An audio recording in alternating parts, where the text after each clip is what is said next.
handled by the Inspectorate of Courts. So now, on average, we handle over 563 complaints in a financial year of complaints.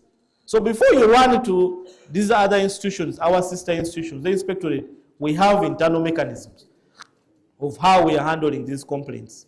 Issues to do with corruption, delayed service delivery, and all other related.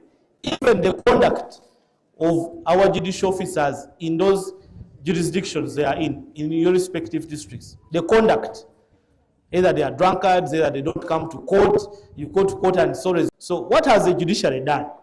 We have introduced uniforms.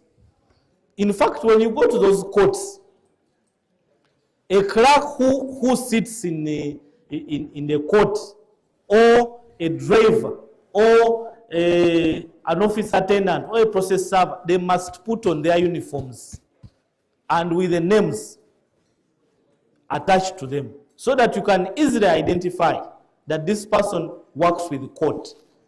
Of course, on top of providing you with an ID, but identification is very key, because the court is a public place and there are so many people there, so you may not know who you're dealing with.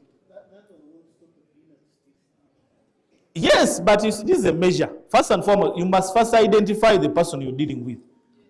If you identify the person you're dealing with, then you can take another step than dealing with a masquerader, someone pretending to be a court officer when they're actually not. So this is a very key measure. You watch out, and you must ask these people when you go to those courts. We have a judiciary call center. A call center is there to receive complaints. The numbers are there. Complaints, these are inquiries. These are complaints against anyone in judiciary, or a judge, a magistrate, or anyone. Then we process these complaints and we give you feedback. This is very key. So we have a process. It works from 9 to 5, the working hours. Then after that, we close, then the following day. So these are the contacts that you can use to call the call center. We have also introduced CCTV cameras in registries. Of course, we have points where people exchange money, especially when you go to a court, a registry, where you are following up your file. The person sitting on the counter, most likely, there's a possibility you may want to provide some money. So we are put on those spots where we know people usually receive some bit of money. So we have cameras there all over. In the court environment to track. Of course, these are also measures, but also to track criminals, but also this is good for tracking anti-corruption. Then we have recruitment of more judicial and other officers to fill established positions. So, as you are aware, courts have been struggling with manpower. And the reasons why the manifesto insisted that we should recruit more people is that service delivery was lacking. We had very few, the lower courts, who are the magistrates and the registrars, we have increased to a big number to accommodate the population growth, the size, so that we can be able to deploy so many of these judicial officers. So, as you see here, that the numbers, judicial officers, has increased from 377 to 707 in just 4 years. This includes judges, justices, and the magistrates. So even the non-judicial, who are non-lawyers, new numbers. The lower bench, these are magistrates. We had 293, now we are 585. Then the administrative staff, we had 1,317, now we are 1,895. So we have increased, and we thank the government for giving us this manpower so that we can perform better. This is an initiative of the president. This is just a picture of the president. We're having Justice Bamgemerire, Catherine, and Monica, Justice of the Supreme Court, who are taking oath.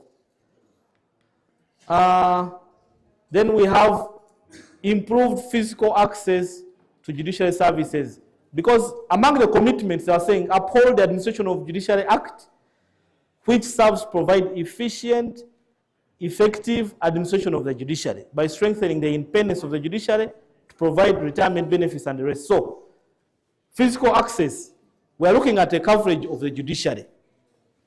And when we talk about coverage, it's like, where are we across the country? So we are we cover around 77% across the country. And in that coverage, we have 115 courts in our own premises, 77 are rented premises, 10 are on Kabaka's land, and 39 are in district and sub-county buildings. So why do you think the judiciary is insisting on the construction and expansion? Because here I'm going to show you that the judiciary embarked on the construction and renovation. Now, if we are renting a house from you and you have a case in court, you appear, yet we are your clients. So you see, he can even chase us from his premises, you see? So there's always that conflict of interest. So we avoid by all means not to be in rented premises unless we have no option. It's the best approach. So that's why we always want to have our own premises to avoid bias. Because imagine a client says, that one is the owner of the building where the judiciary is. So they don't have any chance of winning the case most of the time. That's what they think. So we have to remove that bias. And the renovations we do is that most of the old structures that we have, for example, if you have seen the High Court building of Kampala, this is a building which was constructed in the 1930s. So they don't have certain facilities. For example, ramps to allow people with disabilities. For example, they have brought a prisoner or a suspect who cannot climb stairs, who cannot walk. Now you must be forced to carry. So we have done a lot of renovations and rehabilitation to accommodate those structures so that our people can easily access those courts. So that's why you are seeing a lot of constructions, a lot of renovations and rehabilitation to cater for all those things. Then this is the regional distribution. You are going to see in Central where we have completed the construction.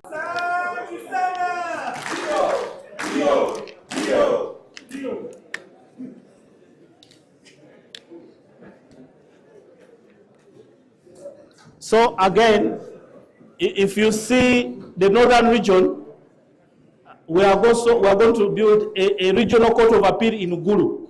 It's under procurement. We have a justice center at Kore. Noya we have completed. Maracha we have completed. Ajumani is ongoing. Amorata is also being at procurement stage. Leptong, Adwari, grade 1. In Eastern, Soroti High Court is ongoing. Tororo is ongoing. Namayengo is completed. Buyende is completed. Mayuge, Abim is ongoing. Wodaka, Busembatia is under procurement. Katine, Karenga is from Karamoja. We're also ongoing. But I think it's almost done. This is the Supreme Court, Court of Appeal building, which we completed in this manifesto. It was commissioned by His Excellency last year. These are just pictures.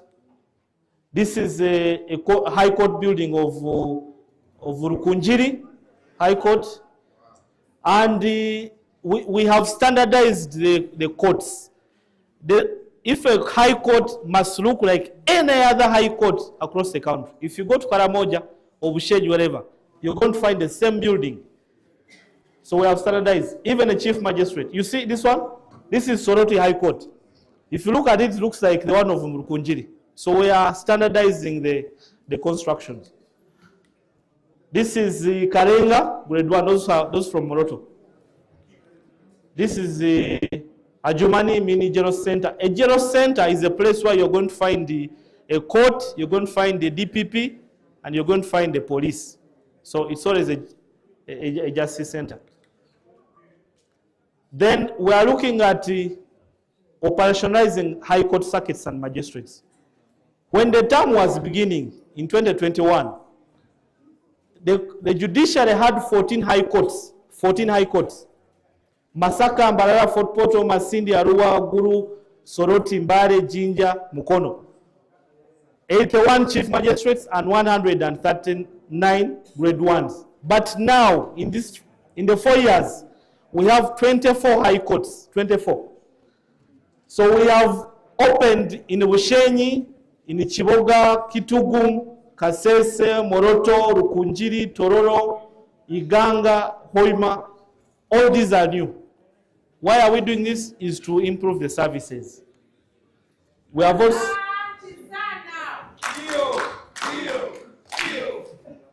also, increased the number of the chief magistrates, magistrate grade 1s across the country.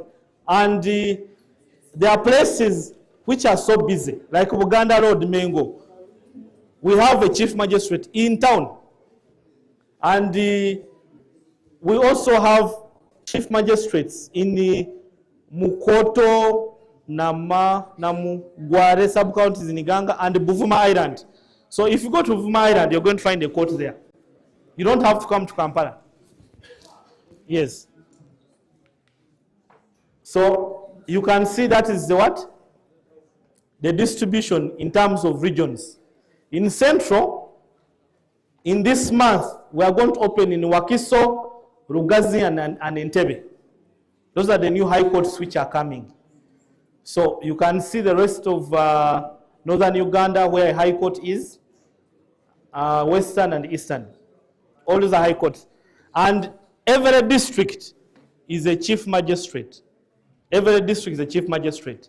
But now, because of resources, we cannot be everywhere. We have currently 87 chief magistrate courts which are operational among all the districts. So every district is a gazetted chief magistrate, but we have 89 which are operational. This is the Chief Justice launching the Kitugum, which was last year. You can see in March 2024, opening up the Kitugum High Court. Why we are doing...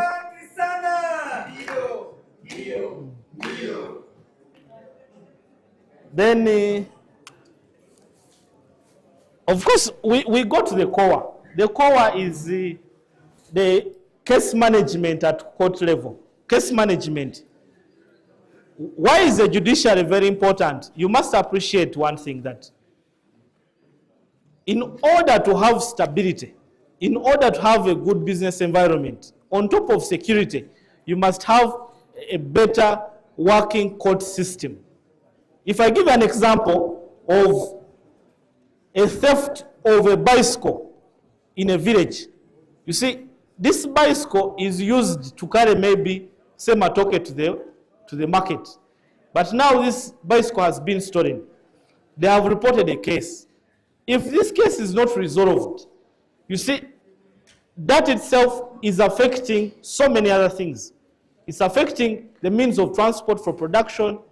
The owner cannot now be facilitated. So there's a sequence around the court management or resolution of cases in the socio-economic development of this country. Because I know most of you, all your relatives, have cases in court. If you have a case in court, sometimes they put an injunction on the land. So that land remains dormant and cannot be used. So in the process, you are affecting what we call the what? The means of production, which is land, which is very core. Now, at the same time, you are locking the capital which is supposed to be used on that land. So, if you are to appreciate, the resolution of cases by courts has a very big socio-economic involvement on this country. So, this is the core business. And if you are to know, the commercial court itself, which handles cases to do with contracts, mortgages, and the rest, there's over like 7 trillion, which is locked up. If you remember the case of Ham had the case involving around 27 billion in that court. So the resolution of some of those cases, they help to unlock revenue so that it can go to the people and there's a lot of production. So there's a key relevancy in terms of socio-economic development and the management of cases. If cases are to be resolved, then you cannot have a lot of production being done. Now, in this 4 years that we have done, we have increased the level of how we dispose cases or how we finish these cases. If you are to see, Here, the average time taken. If you are to see the cases here, in 2021, we used to dispose of around 1,560. But now, by end of 23-24, we can dispose of the 239 cases and something. This is good because of the manpower that has come in. And because of this disposal, we have reduced the case backlog. What is a case backlog? A case backlog is a case which has remained in the court system for more than 2 years. If a case delays to be completed in 2 years, it becomes a backlog. So we put more emphasis on these cases. So you see, we have been going to reduce the case backlogs in the what? In the course. Some of you have cases of land which have been there for 4, 5 years, 6. They fall in this category of case backlog. So you see, in the 4 years, we have reduced it from 30, it has gone to 27, 26, now we're at 35. We are trying to reduce those old cases off the system so that people can get out of the court system and go and do other business. So we are fighting what we call that backlog. And another thing we are doing, the president has insisted that we should try to use ADR mechanism. ADR, especially mediation. So what we are doing right now, we are doing what we call court-annexed mediation. If you go to any high court, you can say, I need to mediate this case. You can agree with the other parties. That before we try the civil matter in a court system, can you allocate us a mediator? And we first see if we can resolve this case.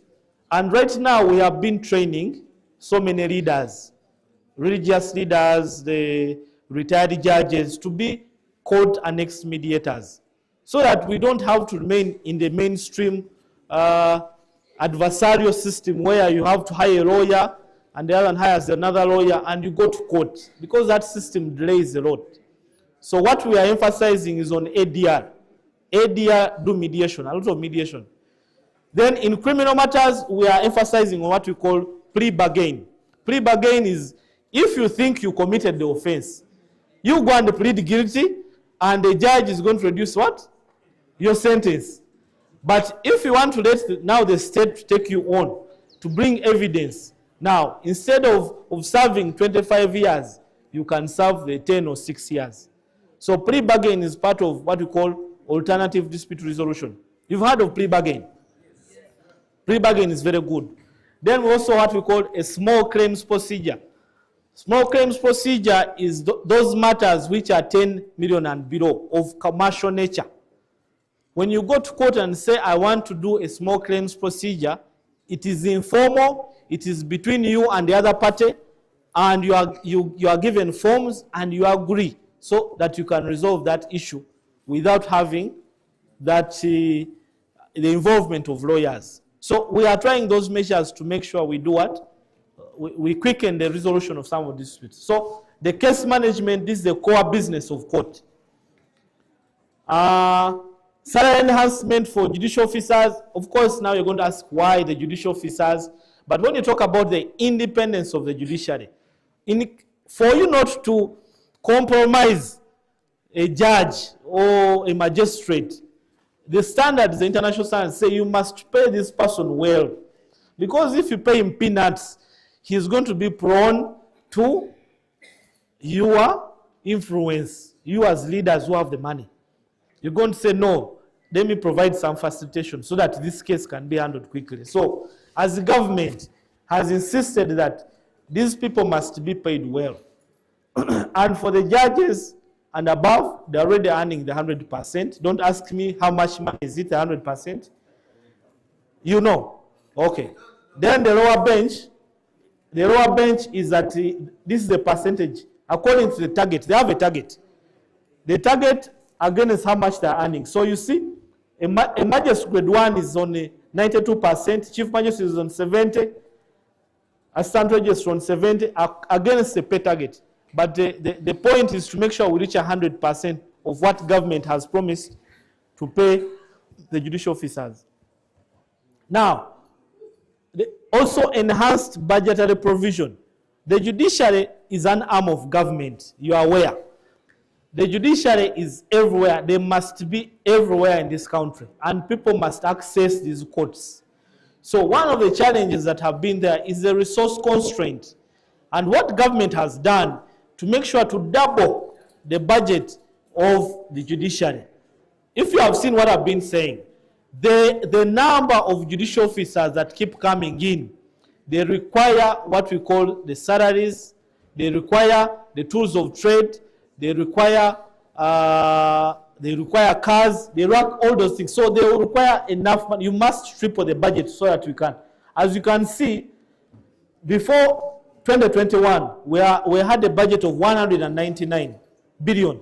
But as of today, we have 442. So you can see, this government has doubled the budget of the judiciary twice.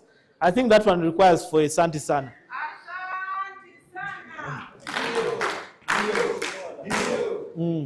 Then provision of transport equipment for timely adjudication of cases. There are some things that people don't appreciate. Why do you have to give a car to a judge or to a magistrate? Why? When you are handling a land matter, you require that judge or a magistrate to visit what we call locus. They must come to locus, to the ground, hold a meeting. How does that judge or magistrate move there? You want a judge to go on a border or to share a car with the what? With the litigants who have come to handle a case. You push there and we share, we use one car. So how would the other party think of the judge or a magistrate sharing a vehicle with a party which has come to bring a case? So the purchase of vehicles is very key to visit locus. Even for criminal matters, sometimes the judges say they want to reach the scene of crime for elaboration of how the crime took place. So we are looking at the provision of cars, not because it is luxurious, but because in the disposal of cases, you need to provide means of transport. And again, we've had issues, security issues of our judges being attacked or magistrates, whatever. So this is also part of security for providing vehicles. So we have over 389 from 175. So we thank government for that. Motorcycles are used for process serving. If they sue you, then government must bring for you papers where you are. So we have what we call a process serve at court. Those papers, they will look for you and serve you if you have been served. The motorcycles are used for process service. So they are very key in terms of how we do our work. Then the provision of retirement benefits for judicial officers. This was also part of the initiative by His Excellency the President. What are retirement benefits for judicial officers? Is that when these people retire, the other people fall under the Pensions Act. Now, these ones have been provided with the retirement benefits. Is that they earn a certain percentage of salary when they retire. So, right now we are having over 250 judicial officers on retirement benefits. If you have a relative or your father who has retired, I'm sure they are receiving these retirement benefits. Then, what are the main challenges? Manpower is still not enough. We have inadequacies in some of the key justice agencies. One, police, especially the detectives. Poor investigations of criminal matters is still a problem. When you come to court, the case has been poorly investigated. You don't expect to secure a conviction. It's very, very hard. How do you collect your data? How do you collect your evidence? How do you present? Like you've heard, we are in an adversarial kind of system. You must present, you must prove your case beyond reasonable doubt. So if a detective does not collect evidence so well, then you have no chance on winning that case. So it's still a challenge. DPP is not everywhere. State attorneys, their structure is still small, so they can't be everywhere. So even if the judiciary is well equipped, we must work with the police, we must work with the DPP, we must work with the prisons. Then, what are the recommendations? Recommendations are, of course, increasing the budget of the judiciary. Also, we are recommending to equip the office of the DPP, the police, the Judicial Service Commission, Attorney General's chambers, prisons, and the rest. Then another issue is to fast track the integration of systems. These systems are, for example, the DPP has what we call the procamis. That when police investigates and gives the file to the DPP, then DPP must use the system to link to our electronic court case system that we talked about, so that the prosecutor does not have to come physically to court carrying the file. So that integration is also going to help us, especially in the criminal justice system. So I think that is a small presentation that we had on behalf of the judiciary in line with the implementation of the manifesto. These are the commitments which are in the manifesto. But there are other achievements that the judiciary has got, which we have not talked about today. So the presentation was focusing mainly on the commitments which have been which are in our manifesto. Thank you for listening to me. And thank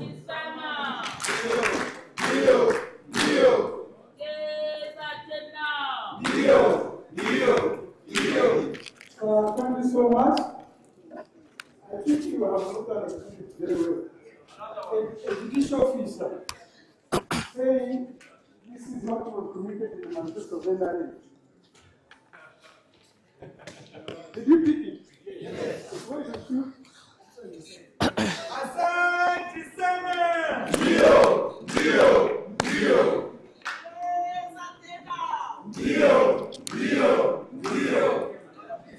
Thank you so much, comrade.